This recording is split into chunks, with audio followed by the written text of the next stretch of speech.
สบายดีพี่น้องเด้อตอนนี้เขากำลังเดินทางมาฮอดรัสเซียแล้วพี่น้องเลยฮอดเมือง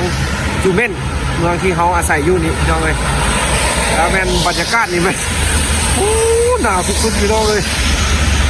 อากาศแต่หังยังโบโลกพี่น้องมื้อนี้เป็นเมฆฝนตกแน่พี่น้องเลยฟ้ามืดพี่น้องแล้วแม่นเขาชี้อัพคลิปในการเดินทางของเขาให้พี่น้องเบิ่งการที่แบบเดินทางละอดละเอี้ยวพี่น้องเลย4 มื้อจนซัวที่มาฮอดอยู่พี่น้องเอ้ยเดี๋ยวเขาสิอัพให้เบิ่งว่าการที่เฮามาอันมันเริ่มมาแต่ลาวแล้วก็ไทยแล้วก็มารัสเซียแล้วก็ฮอดรัสเซียแล้วก็ยังได้เดินทางมาเมืองเขาอยู่นี่อีกพี่น้องเลยอันนี้ก็แม่นบรรยากาศอยู่รัสเซียพี่น้องเลยพอดีมื้อนี้ก็ฝนตกเอากับสิสุดก็พอดีสิย่างไปอันนั้นราคาสิเฮ็ดคลิปให้พี่น้องเบิ่งที่ไปซื้ออาหารการกินพี่น้องเลยแล้วก็สิเฮ็ดคลิปให้พี่น้องเบิ่งในการที่เฮามาฮอดพี่แล้วก็ในการเดินทางครับพี่น้องสิเป็นจังไดเพราะว่ามันเมื่อยพี่น้องเลยเมื่อยอีหลี4 มื้อพอดีเป็นมื้อที่5จะค่อยฮอดพี่น้องเลยขี่รถไฟขี่แท็กซี่แล้วก็ขี่ยนต์แล้วก็ยังขี่รถไฟอีกอยู่รัสเซียนี่อีกพี่น้องจะค่อยมาฮอดเมืองนี้อันนี้เป็นบรรยากาศอยู่รัสเซียสดๆเลยพี่น้องเลยพอดีมาฮอดแล้วก็หนาวแห้งพี่น้องตอนนี้พี่น้องเลยเติมพลังก่อนไปซื้อข้าวกินนี่วะนี่มาเด้อพี่น้องเด้อแซ่บๆกันเด้อชิ้นแห้งหลวงพระบางแซ่บๆผู้มาทุกคนแต่ละแข่งต้องได้กินของแซ่บขั้นตอนพี่น้องเลยเข้ากวดด่านแล้วก็สิไปฮีกันอยู่ไทยพูดพี่น้องบาดนี้นะว่าผ่านด่านนี้แล้วก็ท่าขึ้นเครื่องท่าขึ้นรถไฟเหมือนจะลูกแต่เครื่องพี่น้องเลยถ้าขึ้นรถไฟแล้วก็ไปเจอกันอยู่ไทยพี่น้อง10,000 กีบค่าจำกะคนเข้าออกเมืองอย่าลืมเก็บเงินมานำเด้อเงินกีบเอาแต่เงินกีบออกเดินทางพี่น้องขึ้นไปเพื่อได้นี่ไปตู้11ที่ไซเอาเจอกันเด้อพี่น้องเลยกรุงเทพวาสนาพามาพี่น้องได้มาอีกครั้งกรุงเทพมหานครสถานีคำสวัสดิ์ชีวิตการเดินทาง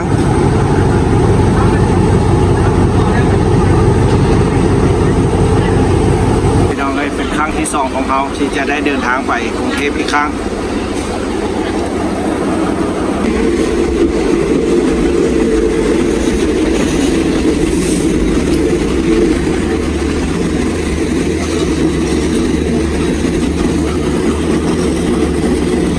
ข้ามสะพาน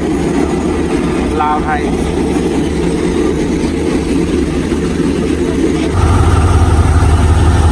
คนเขาออกเมืองหลายคณะ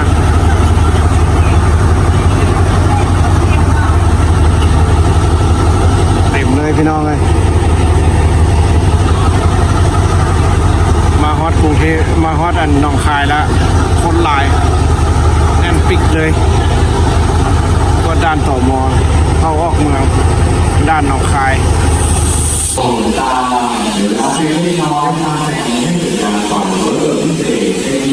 แหงขนาดไหนกินแล้วเมื่อกี้นี่แหงขนาดแหงก้อนบ้านเขาอีกM100นี่M100ไทยแหงพี่น้องเลยลองละ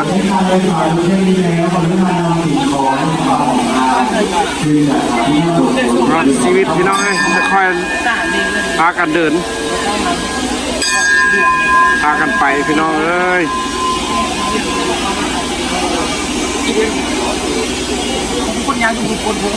เป็นจะไหน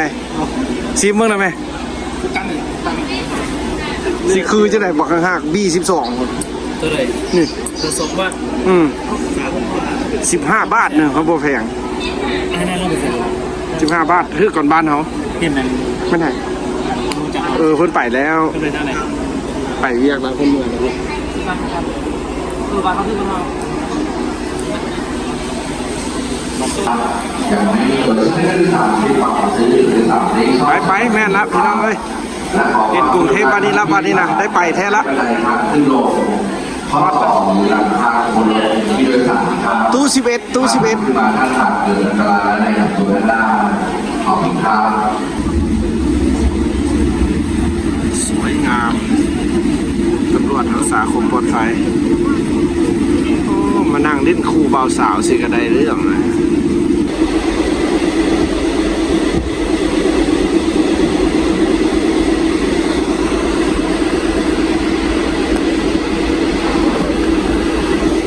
พากันหลับมัดแล้วบ้านนี้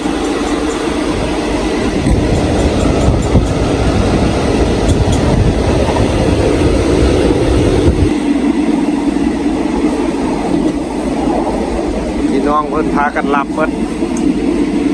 สีสุกไว้จะตื่นกินละมากินข้าวพี่น้องเด้อ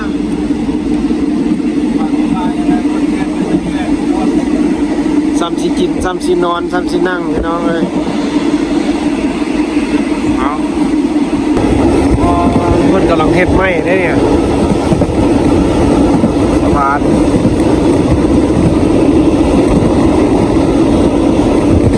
เอาเจ้าเบิ้งซ้ำสิเบิ้ง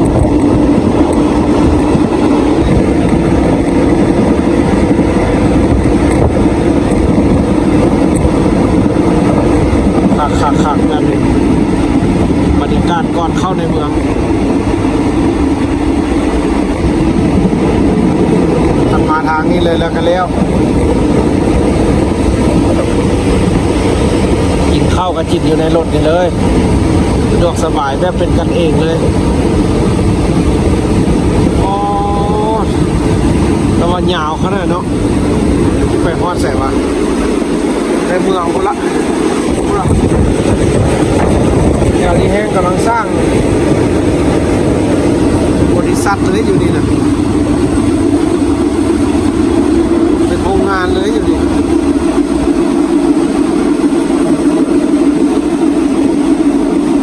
ขาดความมั่งคั่งของไทยพี่น้องเลยเจริญจะร่ำรวยแท้ๆนี่นะเดี๋ยวนี้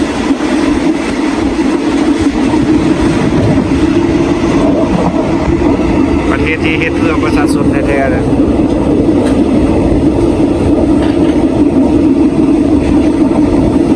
ตำรวจก็ใจดีพี่น้องเลยอยู่พี่น้องบ่เป็นตาญาณผู้ละอ้อเมียงกระเดียกระดอนี่เมียงเป็นเสากระเดียกระดอแต่อันนี้จากตัวน้อยตัวใหญ่2-3 ลาบป้อ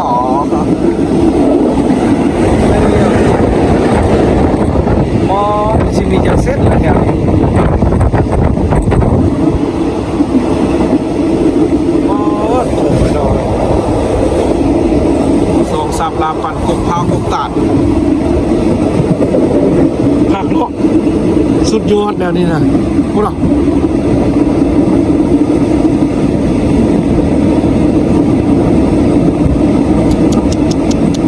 โรงงานสีมังก็อยู่ม่อนี่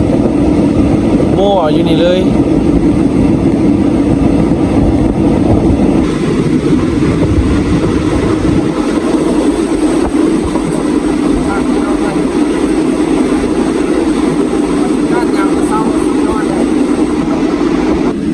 แม่นี่อย่างนั้นนี่นะ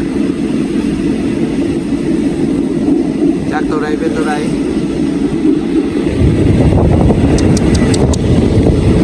เขามักแต่แบบนี้แหละพี่น้องเอ้ยขาดหลายไปบ้านเขาเด้ทงให้ทงนาเขาเด้ตั้งจึกอยู่บ้านนาภูเขาควายเด้เดี๋ยวนี้เอาในเมืองละได้ในบ้านนี่นะเข้าในเมืองละได้นี่นะ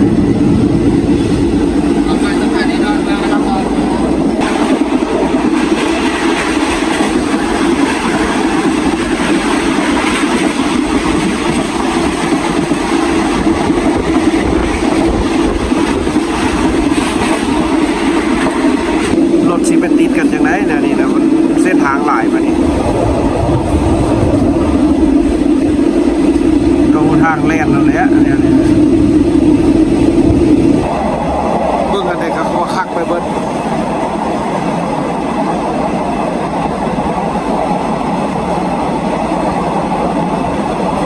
ดิอยากเห็นสุวรรณภูมินะเบิ่งยนต์ฮะ ยนต์ขึ้นแถวใดละแม่นเลยแถวนั่นแหละ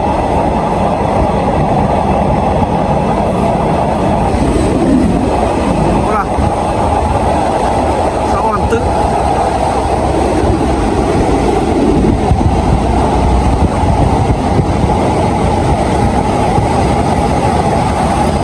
เอาพี่น้องเลยได้มาแท้ๆไปกันคอมเมนต์เป็นกรรมสวนเนาะมาเที่ยวไทยอีกเด้อพี่น้องเลยพวกเขาไม่ได้มาแต่เที่ยวเลยพี่น้องมาเพิ่งพาใส่พร้อมในการเดินทางพี่น้องเลยมาแล้วแม่นสบายใจมาพี่นะมาไทยมาขึ้นเครื่องอยู่ไทยนะพอแต่ที่ดอนเมืองได้นี่นะดอนเมืองก็มีสนามบินนี่นะ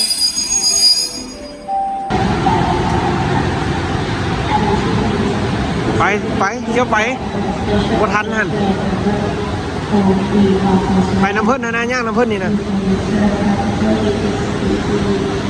เอาพี่น้องเอ้ยได้มาพึ่งพาใส่เด้อประเทศไทย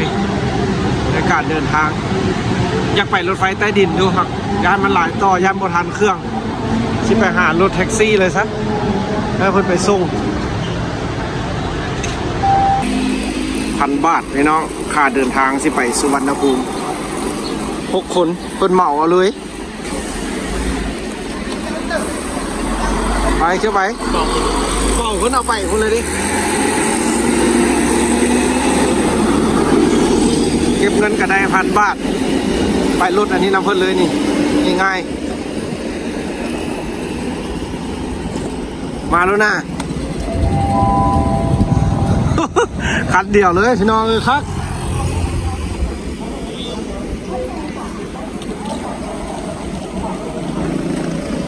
เอาขึ้นค่าทางด่วนค่าอย่างเพิ่นจ่ายเองเว้ยมีแต่เอาให้เพิ่น1,000แล้วเลี้ยวจบข้าว ไก่ท่านกูมีเงิน กายหันก็บ่มีแล้วเก็บกันใส่แล้วไอ้น้องเอ้ยสบายดีพี่น้องเด้อวันนี้ก็ถือว่าเอาใกล้สิฮอดสนามบินละผู้ที่ติดตามช่องของเราอยู่ชีวิตบ้านให้บ้านนาแล้วกับหมู่อีก6 คนพี่น้องเอ้ยได้เดินทางมาเมืองไทยเพื่อจะได้มาต่อเครื่องคือได้อัพคลิปไปเนาะพี่น้องเอ้ยกับช่องเขาเพราะเขาก็บ่ได้แต่มาเที่ยวก็จะได้มาได้พึ่งพาใส่พ้องพี่น้องเลยเพราะว่าในการเดินทางมันจะสะดวกสบายเราก็สบายใจคันได้มาพี่น้องเลยมาขึ้นเครื่องทางนี้แล้วก็สิอัพคลิปให้วิถีชีวิตการเดินทางนี้ให้เบิ่งพี่น้องเลย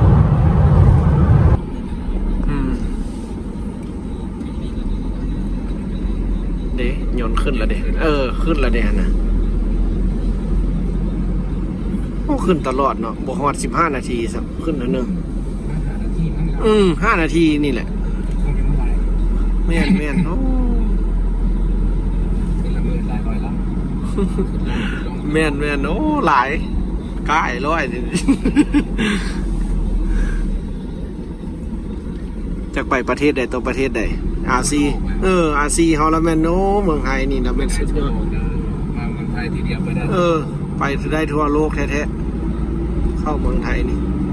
ประเทศใดก็มีหมดเขียนไปเบิ่งแล้วแม่นเห็นหมดแล้วคันมาเริ่มต้นอยู่ไทยนี่ไปได้ทุกประเทศรถไฟฟ้าทางด่วนอันนี้ตัวเทิงนี่จะเป็นรถไฟฟ้านะนี่เนาะนี่ยนต์ขึ้นมาอีกละชิบหายวัน5 นาที ย่างมาอีกเดียว3 ลำละ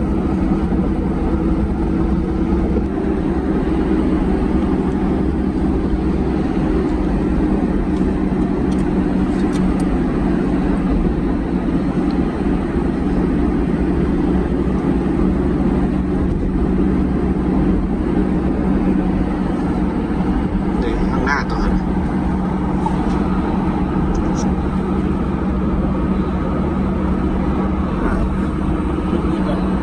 ทายานอวกาศปูพูดอ่ะจากไปใส่ต่อไปใส่ เดินบินประเทศเนาะสนามบินประเทศนี่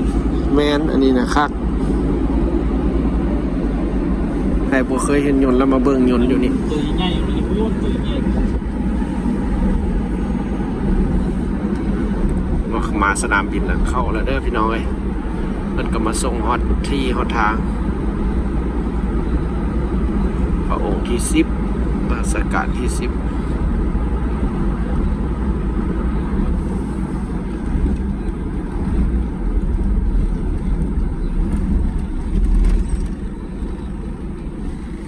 เอาถือว่าฮอดเด้อนี่นะ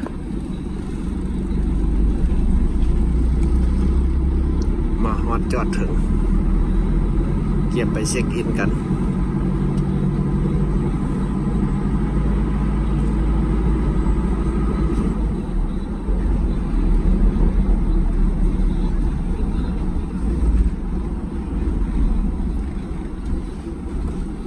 โอ้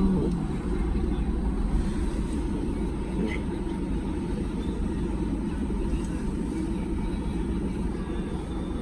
คนไทยมันแห้งใจ การเสียมารยาท มันแห้งใจฮ้อน เอาฮ้อนแล้วล่ะ เอาเงินน่ะ ใจครับ เอาให้ละเด้อ1,000 1,000 ขอบใจหลายๆ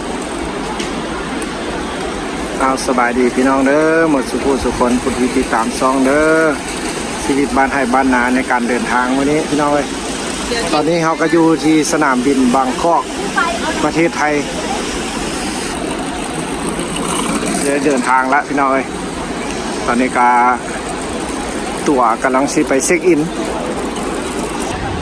เอาพี่น้องเอ้ยตอนนี้ก็เข้าเช็คอินกันแนวนี้ก็มาช่วยกันแนวนี้เนาะ ภาคใจดีขนาดพี่น้องเอ้ย มาหามาเว้าแนวนี้กับใครเด้มันจะบ่หลง คนลาวใช่ไหมครับไปโซเวียต โซเวียตรัสเซียเข้านี่ได้เรื่องพี่น้องเลยคือว่าเริ่มซีเช็คอินแล้วก็ซีไปรอท่าขึ้นเครื่องนี่เพิ่นเว้าดีได้พี่น้องบอกดีเวิร์ดอะไรไป3 คนไปทางนั้นไปไหมพด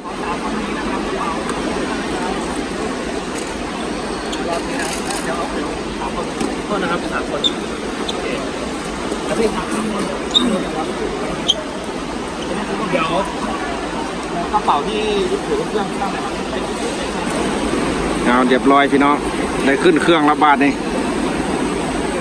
แม่นความแท้ๆมาเมืองไทยสบายใจโลดได้ตั๋วแล้วพี่น้องสนามบินประเทศไทยพี่น้องเอ้ยความใหญ่คนหลายเต็มเลย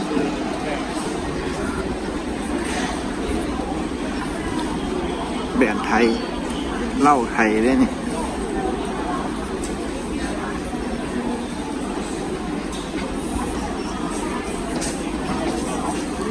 สาวเขาสาวให้สาวนาสัก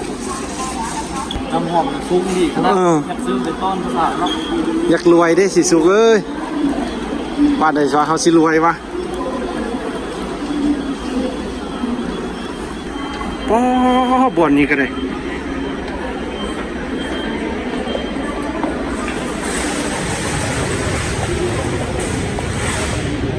ตุ้ยพามาจะไหนคันได้เลื่อนมีโบขี้เนาะงานล้มหรอเอาพี่น้อยไปกินข้าวลิงกันอยู่รัสเซียบาทนี่กำลังสิลงเครื่องแล้วพี่น้องเอ้ยเจอกันเด้ออยู่รัสเซียพุ่นพี่น้องบรรยากาศหนาวๆอยู่พุ่นแหละมือสิเป็นไงยังบ้านไปฮอดรัสเซียจะเป็นหวัดละคิดฮอดบ้านบ่อยากไปเด้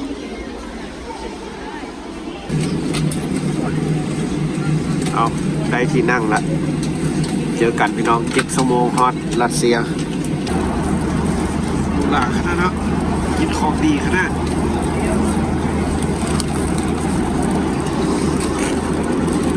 สายการบิน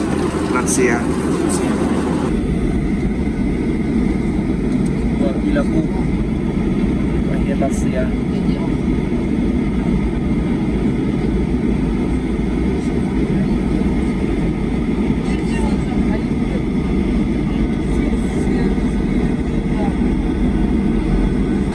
ลงรถ ละฮีแลนด์รถ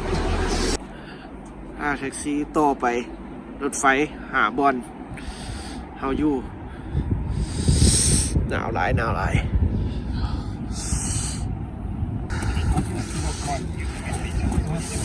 รถไฟ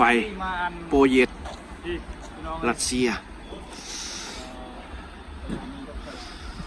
เมืองอิลกุตสูตรองศายัดไปสูตรองศาเข้าฮานรัสเซียเข้ามาดินแดนรัสเซียมือแรกกระจัดมีไปเลยคาฮานเลยมือนี้นะซอกน้ำฮ้อนกับบุมีให้เพิ่นต้มให้เลยอยู่ฮานนี่เลยพากันไปยืนท่ารถไฟบนได้ห้อนาที โอ้อัด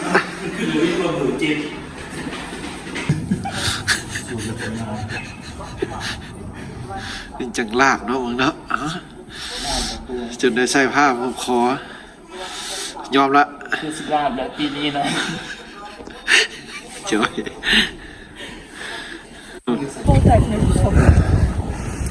กำลังจะขึ้นไปหน่อยนี่ก็เป็นผู้คนเมืองเราท่าขึ้นเครื่องหนาวแท้พี่น้องเลยคนอยู่แถวนี้ครับบุค่ายรัสเซียไปไหนพี่น้องจะคือกัมพูชาในเมืองนี้นะพี่น้องเลยรัสเซียหนาวพักพี่น้องเลยสุดยอดเลยความหนาวนะจะได้เอาเสื้อมาพันคอตรงนี้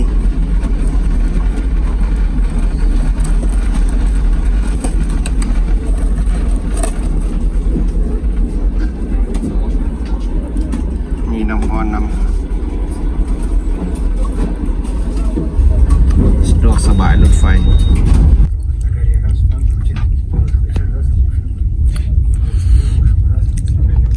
กินมีชมวิว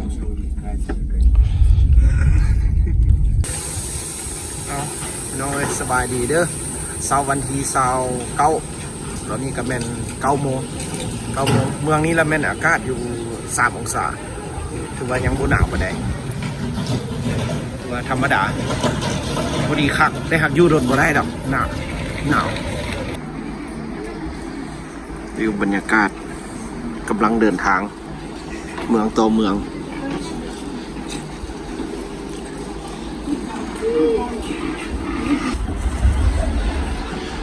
ผมหนาวพักรัสเซียเมืองโอมอีกเมืองหนึ่งของรัสเซียหมอสีฮอดเมืองจูเมนแหละสุดยอดสถานีรถไฟเพิ่น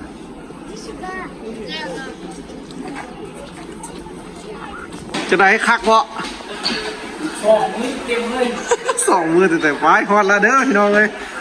ฮอดเมืองเขาอยู่แล้วฮอดจูเมนเนี่ยละ คิดว่าโมงอันเขาที่ได้ลงว่าแม่ลงโมงจริง โอ้ตาเด้อีก2 ชั่วโมงแล้วตาวะ โอ้ตาตู้นำมาฟุกเอาเมื่อกี้ที่อ่าวเมียนแล้ววะ ไปลุยฮอดแล้วเด้อพี่น้องเลยโอ้ คนงานลงเนี่ย